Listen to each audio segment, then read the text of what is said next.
साथियों, आप सभी का विजन एग्जाम के प्लेटफॉर्म पर स्वागत है। इस वीडियो में हम लोग भारत के कुछ प्रमुख दर्रों के बारे में बात करेंगे, चूँकि इन दर्रों से हमेशा परीक्षा में प्रश्न बनता रहा है और आगे भी बनने की पूरी संभावना रहेगी। तो यह परीक्षा के देशों को काफ़ी महत्वपूर्ण टॉपिक है और हमें दर्रों से संबंधित कुछ महत्वपूर्ण तथ्य पता होने चाहिए। तो प्रारंभ करते हैं। तो सबसे पहले हम लोग को दर्रे क्या होते हैं, इनके बारे में जानकारी होनी चाहिए। तो पहाड़ों के बीच आवागमन के प्राकृतिक रास्तों को दर्रे कहते हैं।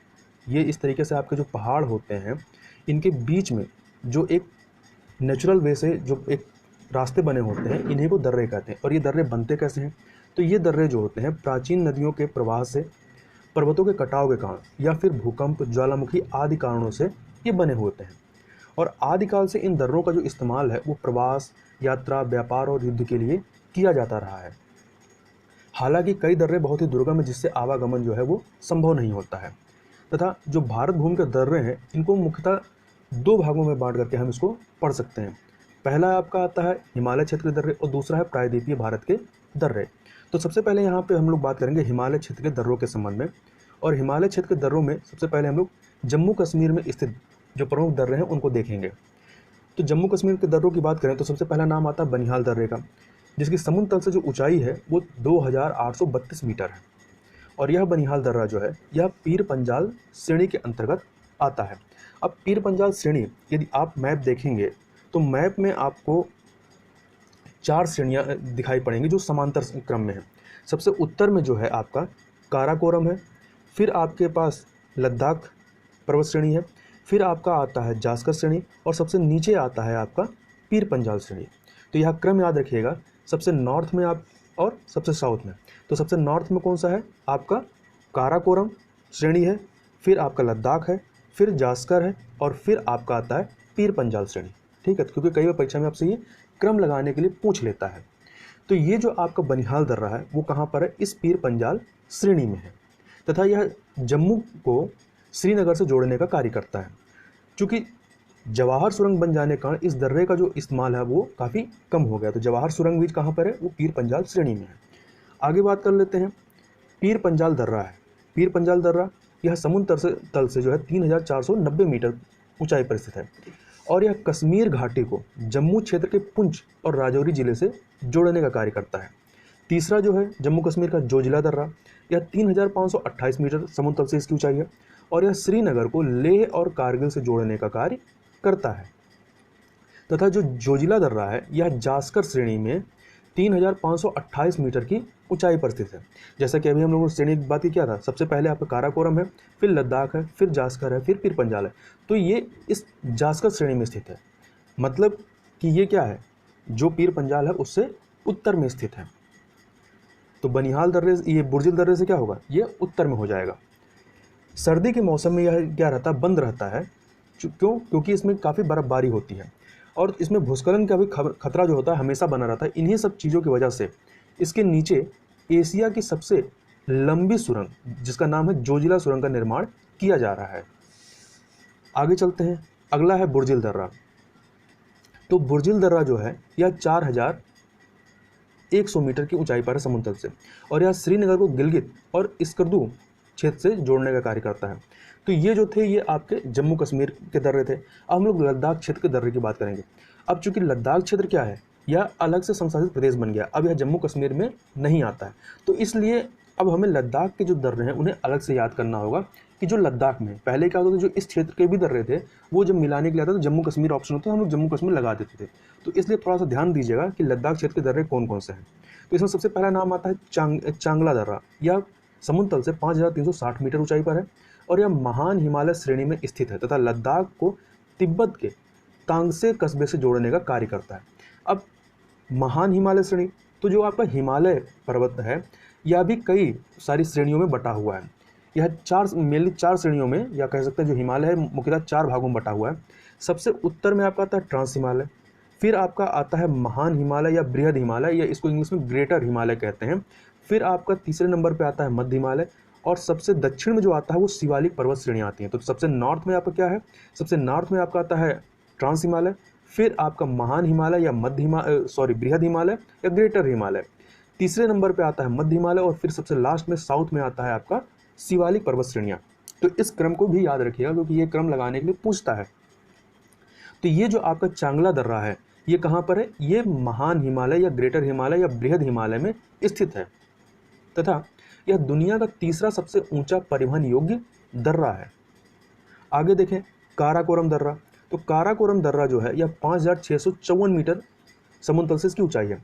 यह दर्रा जो है काराकोरम पर्वत श्रेणी में स्थित है। तो जैसा कि हम लोगों ने अभी पहले ही पढ़ा था श्रेणियों के बारे में, तो सबसे पहले आपका सबसे नॉर्थ में काराकोरम आता है, फिर लद्दाख आता है, जास्कर आता है, पीर पंजाल। तो ये आपका काराकोरम यहाँ पर है, आपके सबसे उत्तर में है। ठीक है, तो इस चीज़ को याद रखिएगा। और यह भारत में का सबसे अधिक ऊंचाई में स्थित दर्रा है। तो यदि पूछा जाए कि भारत का सबसे ऊंचाई पर स्थित दर्रा कौन सा है, तो काराकोरम दर्रा उत्तर हो जाएगा। और यह दर्रा सियाचिन ग्लेशियर के पास से भारत के पाक अधिकृत क्षेत्र को चीन गणराज्य के सिजियांग क्षेत्र से जोड़ने का कार्य करता है। और वर्तमान में इस पर, यह जो दर्रा है इस पर चीन का कब्जा है। आगे देखते हैं अगहिल दर्रा। अगहिल दर्रा जो है यह समुद्र तल से 5306 मीटर ऊंचा है। और यह दर्रा काराकोरम श्रेणी के केटू चोटी है के उत्तर में लद्दाख क्षेत्र को चीन के सिकियांग क्षेत्र से जोड़ने का कार्य करता है। तो इस तरह अगिहाल दर्रा और ये जो आपका काराकोरम दर्रा दोनों ही आपके काराकोरम श्रेणी में स्थित है।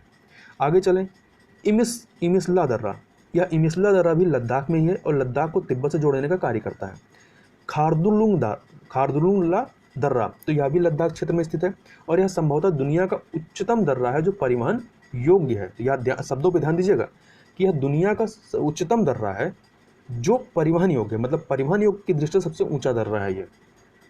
तथा यह लेह को, लद्दाख की जो इस समय वर्तमान में राजधानी क्या है, लेह है, तो लेह को मध्य एशिया के कासगढ़ से जोड़ने वाले ऐतिहासिक मार्ग पर स्थित है। तथा यह जो है आपका, यह शोक और नुब्रा घाटियों को जोड़ने का कार्य करता है। तो यदि परीक्षा में कहीं आ जाए कथन के रूप में कि खारदुलुंगला दर्रा जो है यह शोक और नुब्रा घाटियों को जोड़ता है, तो यह कथन सही हो जाएगा। आगे चलते हैं लद्दाख का अगला दर्रा। तो अगला है लनक ला दर्रा। तो यह 5466 मीटर की ऊंचाई पर स्थित है समुद्र तल से और यह लद्दाख के अक्साई चीन क्षेत्र में स्थित है और इस क्षेत्र पर चीन का कब्जा है। और यह दर्रा जो है वो लद्दाख को तिब्बत के लहासा से जोड़ने का कार्य करता है। तो ये तो थे आपके लद्दाख क्षेत्र के दर्रे। तो याद रखिएगा काराकोरम, अब अगर यदि दर्रा पूछेगा तो वो जम्मू कश्मीर में ना होकर के वो लद्दाख में रहेगा। ये जम्मू कश्मीर लद्दाख दोनों आंसर होगा, तो लद्दाख मार के आइएगा।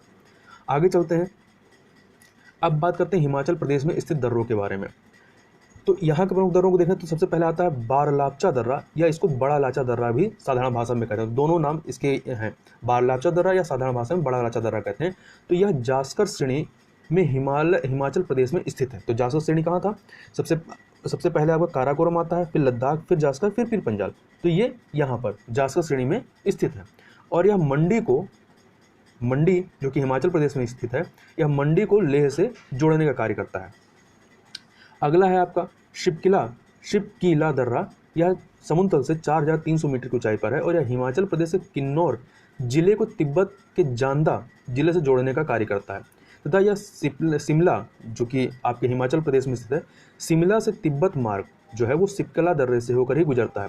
इसके अलावा सबसे महत्वपूर्ण तथ्य याद रखिएगा कि जो सतलुज नदी है जो कि हिमाचल प्रदेश से निकलती है, सतलुज नदी जो है वो इसी दर्रे से होकर भारत में प्रवेश करती है। तो सतलुज नदी किस दर्रे से होकर प्रवेश करती है? तो आपका शिपकीला दर्रे से होकर के प्रवेश करती है। तथा शिपकीला दर्रा जो है यह हिमाचल प्रदेश में धौलाधर पर्वत श्रेणी है, उसमें यह स्थित है। आगे बात करते हैं अगला यहाँ का, तो देवसा दर्रा भी हिमाचल प्रदेश में स्थित है। यह 5360 मीटर की ऊंचाई पर स्थित है और यह हिमाचल प्रदेश के कुल्लू और स्पीति जिलों को जोड़ने का कार्य करता है और यह महान हिमालय की श्रेणी में स्थित है। तो हिमालय के जो हमने भाग किए थे उसमें सबसे पहले क्या था? उसमें सबसे पहले ट्रांस हिमालय, फिर आपका महान हिमालय जिसमें ये स्थित है देवसा दर्रा, महान हिमालय या बृहद हिमालय या ग्रेटर हिमालय, फिर आपका मध्य हिमालय था और सबसे दक्षिण में क्या था? शिवालिक पर्वत श्रेणियाँ थी। तो ये क्रम हमेशा याद रखिएगा। आगे देखें तो अगला है यहाँ पर आपका हिमाचल में रोहतांग दर्रा। यह आपका 4631 मीटर की ऊंचाई पर स्थित है और यह पीर पंजाल श्रेणी में स्थित है। तो पीर पंजाल कहाँ था? काराकोरम, लद्दाख, जास्कर, फिर सबसे साउथ में आपका पीर पंजाल है। तो यहाँ पर स्थित है। अब बात कर लेते हैं हम लोग उत्तराखंड में स्थित दर्रों के बारे में। तो उत्तराखंड में स्थित दर्रों के बारे में एक चीज तथ्य ध्यान रखिएगा कि यहाँ के जो भी दर्रे हैं वो उत्तराखंड को तिब्बत से जोड़ने का कार्य करते हैं। तो यहाँ सबसे पहले बात करते हैं नीति दर्रे की। तो नीति दर्रा जो है यह समुद्र तल से 5389 मीटर की ऊंचाई पर है और यह कुमायूं श्रेणी में स्थित है तथा मानसरोवर झील और कैलाश पर्वत जाने का जो रास्ता है वो इसी नीति दर्रे से होकर के जाता है। अगला है लिपुलेख दर्रा। लिपुलेख दर्रा जो है यह समुद्र तल से 5334 मीटर की ऊंचाई पर है और यह उत्तराखंड के पिथौरागढ़ जिले में स्थित है और यह कुमायूं क्षेत्र को तिब्बत में पूरंग से जोड़ने का कार्य करता है तथा कैलाश मानसरोवर यात्रा जो है या जो यात्री हैं ये इसी लिपुलेख दर्रे से होकर के जाते हैं। अगला है माना दर्रा। तो माना दर्रा जो है यह समुद्र तल से 5545 मीटर ऊंचाई पर स्थित है और यह महान हिमालय श्रेणी में स्थित है। ट्रांस हिमालय, महान हिमालय या बृहद हिमालय, फिर आपका मध्य हिमालय, फिर शिवालिक पर्वत श्रेणियाँ, तो ये यहाँ पर स्थित है और यह उत्तराखंड को तिब्बत से जोड़ने का कार्य करता है। जैसा कि हम लोगों ने बात की कि यहाँ की जो उत्तराखंड में स्थित जो दर्रे हैं वो सारे दर्रे उत्तराखंड को तिब्बत से जोड़ने का कार्य करते हैं और यह दुनिया का सबसे ऊंचा रास्ता है जो यहाँ पे माना दर्रा में है तथा यह जो माना दर्रा है यह नंदा देवी बायोस्फीयर रिजर्व जो कि उत्तराखंड में है, इसमें माना शहर एवं बद्रीनाथ के पास स्थित है। आगे चलते हैं मंगसा धुर्रा दर्रा। तो यह भी उत्तराखंड में, यह मंगसा धुर्रा दर्रा उत्तराखंड के पिथौरागढ़ जिले में स्थित है और यह पिथौरागढ़ क्षेत्र को तिब्बत से जोड़ने का कार्य करता है। अगला यहाँ का जो दर्रा है मुनिंगला दर्रा। मुनिंगला दर्रा भी आपका उत्तराखंड में है और यह दर्रा गंगोत्री, जहाँ से गंगा नदी निकलती है, गंगोत्री के ऊपर उत्तराखंड में स्थित है तथा तिब्बत को जाता है, मतलब यह तिब्बत को जोड़ने का कार्य करता है। लेकिन इसमें साल भर बर्फ होने के कारण यहाँ पर कभी भी आवागमन नहीं होता। तो मोनिंगला दर्रा जो है यह आवागमन के लिए इसका प्रयोग नहीं किया जाता। क्यों? क्योंकि यहाँ पर साल भर बर्फ जमी रहती है। अब बात कर लेते हैं हम लोग सिक्किम में स्थित दर्रों के बारे में। तो यहाँ मेनली दो दर्रे हैं, आपका नाथुला दर्रा और जलेपला दर्रा। तो सबसे पहले हम लोग बात करते हैं नाथुला दर्रे की।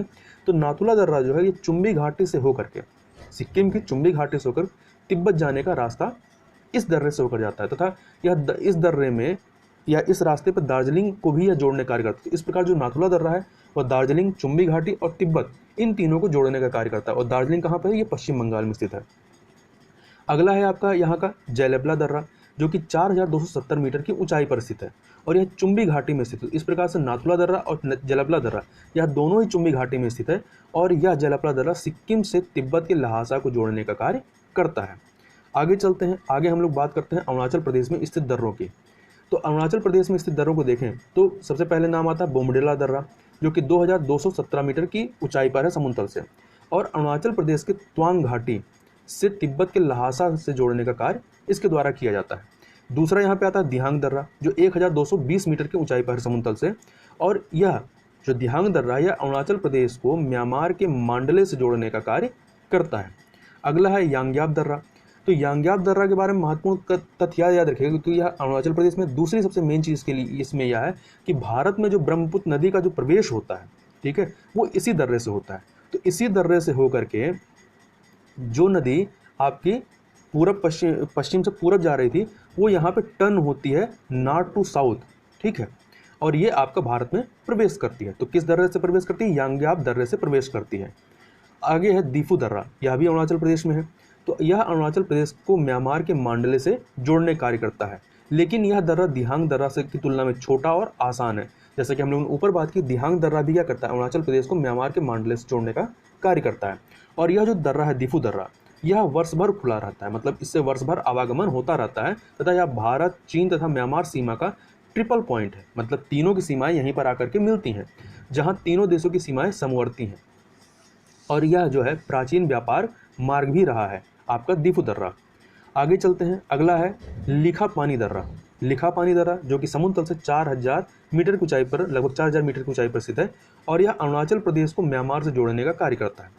इसके अलावा यहाँ पर कुछ और दर्रे हैं जैसे पांगसार दर्रा अरुणाचल प्रदेश में स्थित है, कांगली दर्रा यह भी अरुणाचल प्रदेश में स्थित है, फरपोला दर्रा यह भी यहीं पर स्थित है, सेला दर्रा यह भी अरुणाचल प्रदेश में स्थित है। अब हम लोग बात करते हैं मणिपुर के दर्रे के संबंध में। तो मणिपुर में एक ही महत्वपूर्ण दर्रा है जिसका नाम है तुजू दर्रा। तो तुजू दर्रा जो है यह मणिपुर की राजधानी इम्फाल से तामू और म्यांमार जाने का रास्ता जो है इसी दर्रे से होकर के जाता है। अब ये तो थे हिमालय पर्वत के दर्रे। अब हम लोग बात करते हैं प्रायद्वीपीय भारत के जो दर्रे हैं। तो प्रायद्वीपीय भारत के जो दर्रे हैं वो कहाँ पर स्थित है? जो पश्चिमी घाट है, पश्चिमी घाट की जो पहाड़ियाँ हैं इसी पश्चिमी घाट की पहाड़ियों में स्थित है। तो यहाँ पर मेनली 4 दर्रे हैं, इन चारों के बारे में बात करेंगे। तो सबसे पहले महाराष्ट्र में स्थित जो दर्रे हैं उनको देखेंगे। तो यहाँ पर सबसे पहला दर्रा आता है थालघाट दर्रा, जो कि पश्चिम घाट में स्थित है और यह समुद्र तल से 583 मीटर की ऊंचाई पर तथा दिल्ली मुंबई रेल मार्ग और सड़क मार्ग जो है यहीं से इसी दर्रे से होकर गुजरता है। इसके अलावा नासिक मुंबई के बीच का जो संपर्क मार्ग है वो भी थालघाट दर्रे से होकर के जाता है। दूसरा यहाँ पर आता है भोरघाट दर्रा। तो भोरघाट दर्रा जो है यह पश्चिमी घाट में स्थित है तथा यहीं से पुणे बेलगांव रेल मार्ग और सड़क मार्ग जो है गुजरती है भोरघाट दर्रे से तथा मुंबई और पुणे के बीच का जो संपर्क मार्ग है वो भी भोरघाट दर्रे से होकर के ही जाता है। अगला, अब ये तो 2 यहाँ के थे। अब तीसरे जो है दूसरा केरल के दर्रों की बात करते हैं। तो यहाँ पे 2 मेन दर्रे हैं। पहला है पालघाट दर्रा। यह पालघाट दर्रा जो है यह नीलगिरी, यह भी आपके पश्चिमी घाट में स्थित है, नीलगिरी और अन्नामलाई पर्वतों के बीच में स्थित। कहाँ पर? नीलगिरी और अन्नामलाई पर्वतों के बीच स्थित है तथा पालघाट जो है यह केरल और तमिलनाडु को जोड़ने का कार्य करता है। तो कोयम्बटूर इंदौर मार्ग जो है यहीं से जाता है। इसके अलावा कोयम्बटूर कोचिन के बीच का जो मार्ग भी वो भी यहीं से जाता है। दूसरा यहाँ का जो दर्रा है वो सिनकोट दर्रा। सिनकोट दर्रा जो है यह केरल के त्रिवेंद्रम और तमिलनाडु के मदुरै के बीच संपर्क मार्ग को स्थापित करने का कार्य करता है। मतलब जो इसके बीच का जो संपर्क मार्ग है वो सिनकोट दर्रे से होकर जाता है। तो यहाँ हमें एक महत्वपूर्ण बात यह याद रखनी है कि आपसे कई बार क्रम लगाने के लिए पूछ लेता है ये थालघाट, भोरघाट, पालघाट और सिनकोटा के बारे में। तो ये क्रम याद रखिएगा कि थालघाट सबसे पहले आपका सबसे नॉर्थ में आपका थालघाट आएगा, फिर भोरघाट, फिर आपका पालघाट और फिर सिनकोटा दर्रा आता है। तो इस क्रम को याद रखिएगा। यह कई बार आपसे मिलाने के लिए पूछ लेता है किसके किसके बीच में। जैसे थालघाट दर्रा है ये नासिक और मुंबई के बीच है, ठीक है। भोरघाट दर्रा मुंबई और पुणे के बीच में है। पालघाट दर्रा जो है या कोयम्बटूर और कोच्चिन के बीच स्थित है और सिनकोट दर्रा जो है त्रिवेंद्रम से मदुरै के बीच स्थित है। इस चीज़ को याद रखिएगा। तो यह कुछ महत्वपूर्ण दर्रे थे जिनके बारे में हमने महत्वपूर्ण तथ्यों की बात की और पूरी उम्मीद है कि ये जो इससे संबंधित तथ्य हैं ये आपकी परीक्षा के दृष्टिकोण से काफ़ी महत्वपूर्ण साबित होंगे। तो इस वीडियो में बस इतना ही। मिलते हैं नेक्स्ट वीडियो में नेक्स्ट टॉपिक के साथ। तब तक के लिए बहुत बहुत धन्यवाद।